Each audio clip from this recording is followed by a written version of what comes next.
Hello and welcome to part 1 of my tutorial on I Wanna Play Online. I'm making this series because this tool is awesome and more people should be aware of it and how to use it. In this part, I will go over what I Wanna Play Online is, where to download it, basics on using it, and the basics of playing online.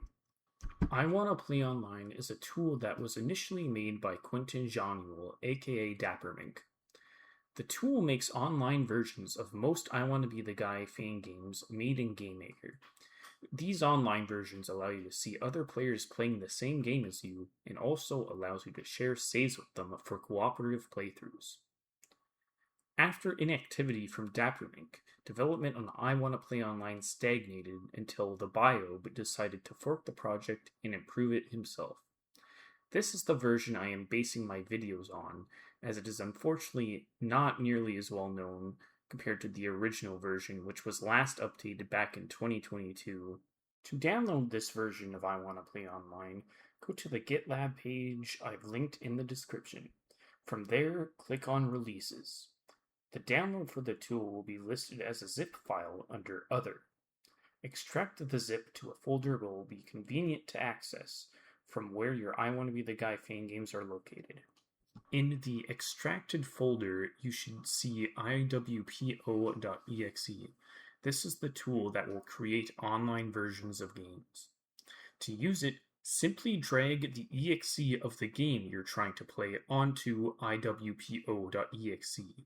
A command window will pop up showing you its progress in creating the mod. If it's successful, congratulations. If not, you'll have to find a way to see if you can fix it. I'll have a part discussing how to do this later. Hopefully, I won't take too long in making that.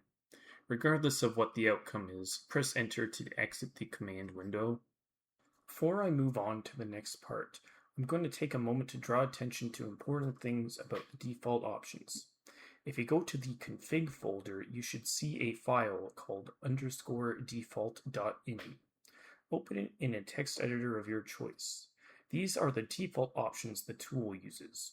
I'll go more into what specific options mean in the later parts, but the most important ones are the first three you see there that are related to the server. King Slendy has generously allowed people to use the startup party servers for I Wanna Play Online, and at the time of me making this video, they are still up. However, that's not going to be the case forever.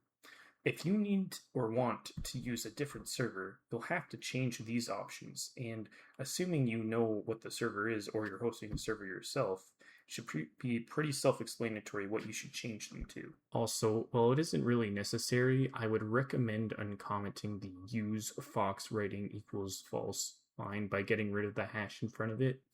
This will fix an uncommon error with some games. If I Wanna Play Online is successful in creating a new online version, then there are three cases to consider. In the first case, the game was made with GameMaker 8. In this case, a new executable will be created with the word online appended at the end. In the second case, the game was made with GameMaker Studio, and the exe is self-contained. In this case, a new folder will be created with the game name with online appended at the end. In this folder, you will find the online version of the game.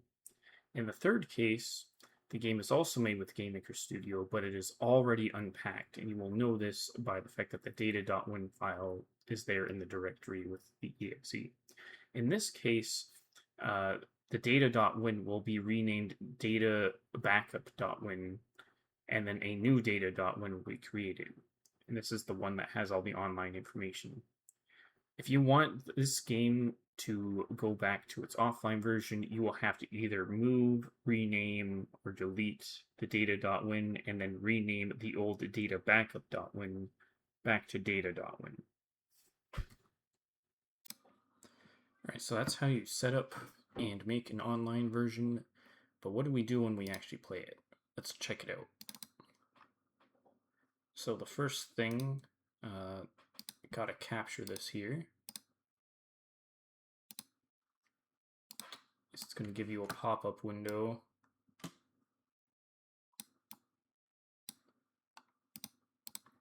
For your name, so as you can probably expect, this is going to be the name shows up.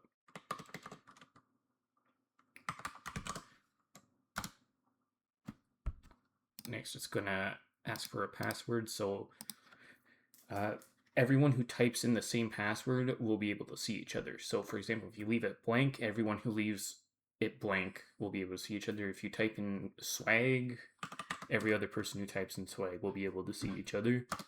That's how it works. And then for race mod, this is whether or not you'll have shared saves. Yes to race mod means it will be disabled. No means you will be able to share their saves. It's a little unintuitive. I don't really like how it is, but that's how it's been for years. So we gotta stick with it. And then we can finally start the game. Now, I'm gonna do say one. So right now it's just me. So I'm gonna open up another instance of the game. You won't be able to see this one,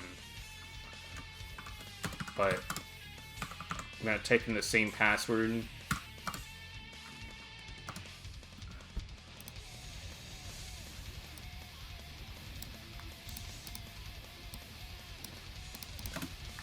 I'm gonna go on a different save file. Alright, so here we have him. There's Bob. So I'm gonna say hello. And then Bob's gonna say hello back. Right. Isn't this wonderful? Anyways, so we're both going to enter medium. Bob's going to join us. And we can share our saves. So Bob is going to save.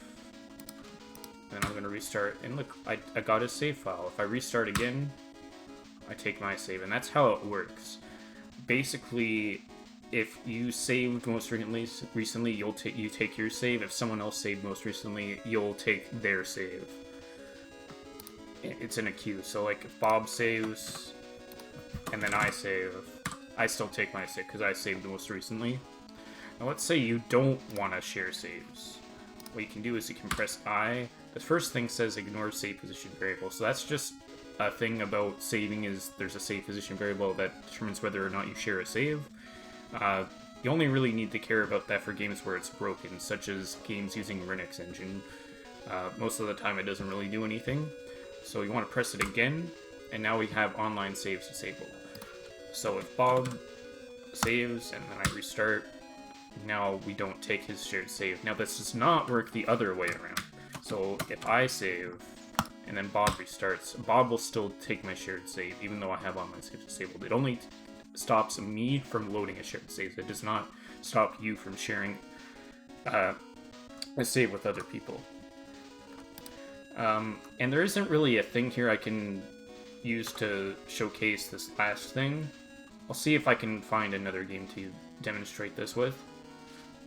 And then I'll put it here. Alright, so here is how to use the player object picker in I Want to Play Online. So right now I'm playing Stop the Simulation, and you can't see them right now, but there's another person in the room with me. But I can't see them because this is not the normal object player. This is object run_runMan kid. So we're gonna press O, and that opens up this debug thing, and everything we put our mouse over will show the object.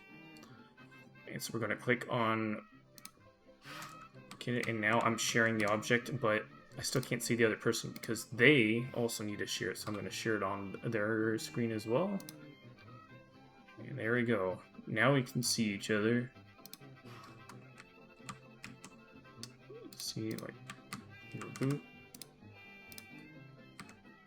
So the way this thing works is I Want to Play Online will run through the list, and it will show whatever the first object is on the list that shows up. So there's no object player, but there is an object run_runman kid, and so it shows that. And then you can add anything to the bottom of the list just by clicking on it. So we can add that guy to the list. We can click him again to get rid of him. And if we want to add something to the front of the list, then we can right-click it. So now this guy is the thing I'm sharing. But we don't want that, so let's just get rid of him by clicking on him again. And yeah, that's how it works. And then the last thing is you can press F12 to reconnect. And unfortunately, sometimes this does not work, and you get a really cool error message like this. And, you know, that sucks, but that's just how it is. So for this, we're just going to abort, and this helps me because this will let me explain what to do when this happens. Alright, so if you crash and you see temp online, what will happen is if you try to open the online version again, it will just immediately crash.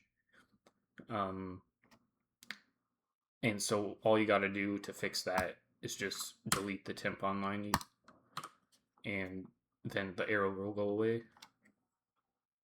Thank you for watching my tutorial on using I Wanna Play Online. Hopefully it was helpful to you.